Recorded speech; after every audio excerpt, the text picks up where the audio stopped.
Hi friends, இந்த video வந்து நம்ம என்ன பார்க்க போகிறோம் அப்படின்னு கேட்டிங்கன்னா, இப்போ வந்து நம்மளோட குட் பேட் அக்லி திரைப்படத்தோட டீசர் வந்து எப்போ ரிலீஸ் ஆகும் அப்படின்ற ஒரு விஷயம் வந்து இப்போ வந்து அஃபிஷியலாக வெளியே வந்திருக்குங்க. இந்த ஒரு விஷயம் வந்து தல அஜித் பாஞ்ச் பற்றியில் ரொம்ப ட்ரெண்டிங்காக போயிட்டுருக்கு. ஸோ அதை பற்றி அந்த வீடியோ டீட்டெயிலாக பேச போகிறோம். இப்போ வந்து நம்மளோட தல அஜித்தோட ஃபேன்ஸ் எல்லாருமே பெருசாக எதிர்பார்த்துட்டு இருக்க திரைப்படம் குட் பேட் அக்லி அப்படின்னு சொல்லலாம். ஸோ விடாமுயற்சி திரைப்படம் வந்து ரொம்ப பெருசாக இருக்கும் அப்படின்ட்டு எதிர்பார்த்த நிலையில் ஸ்லைட்டாக வந்து நிறைய ஒரு கலவையான விமர்சனம் வந்ததுனால வந்து ரசிகர்கள் ஆட்டோமேட்டிக்காக வந்து நம்மளோட குட் பேட் அக்லி திரைப்படத்துக்கு வந்து கவனத்தை வந்து செலுத்த ஆரம்பிச்சிருக்காங்க. ஸோ இந்த திரைப்படத்தை வந்து நம்மளோட தல அஜித்தோட ஓஜி ஃபேன் பாயான ஆதிக் ரவிச்சந்திரன் தான் இயக்கியிருக்காரு. ஸோ இந்த திரைப்படத்தோட ஷூட்டிங் வந்து அஃபிஷியலாக முடிஞ்சிருச்சு. ஸோ கண்டிப்பாக வந்து இந்த திரைப்படத்தோட விஷுவல்ஸ் அண்டு எல்லாமே வேறு லெவலில் இருக்கும் அப்படின்ட்டு எதிர்பார்க்கப்படுகிறது. ஸோ இந்த திரைப்படத்தோட மியூசிக் டைரக்டர் ஜிவி பிரகாஷ் தான் பண்ணியிருக்காங்க.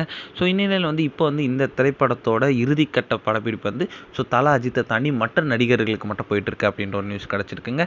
ஸோ இப்போ இந்நிலையில் வந்து இப்போ வந்து ரசிகர்கள் பெரிதும் எதிர்பார்க்குற விஷயம் குட் பேட் அக்லி திரைப்படத்தோட அப்டேட். ஸோ கண்டிப்பாக வந்து அடுத்த ஒரு அப்டேட் வருமா அப்படின்ட்டு காத்துட்டு இருந்த நிலையில் வந்து இப்போ வந்து சூப்பரான அப்டேட் வெளியே வந்திருக்குங்க. அதாவது குட் பேட் அக்லி திரைப்படத்தோட டீசர் ரிலீஸ் தேதி வந்து இப்போ வந்து வெளியே வந்திருக்கு. அதாவது இந்த மாதத்தோட எண்டில் வந்து நம்மளோட குட் பேட் அக்லி திரைப்படத்தோட டீசர் வந்து அஃபிஷியலாக வந்து ரிலீஸ் பண்ண போகிறாங்களாம். ஸோ கண்டிப்பாக வந்து பெருசாக இருக்கும் அப்படின்ட்டு வந்து சொல்லப்படாது. ஸோ கண்டிப்பாக வந்து அடுத்த மாதத்துலேருந்து வந்து ஃபுல் அண்ட் ஃபுல் வந்து குட் பேட் அக்லி திரைப்படத்தோட அப்டேட்ஸ் ஃபுல்லாக வரும் அப்படின்ற நியூஸ் கொடுத்துருக்காங்க. இந்த ஒரு விஷயம் வந்து தல அஜித் ஃபேன்ஸ் மத்தியில் ரொம்ப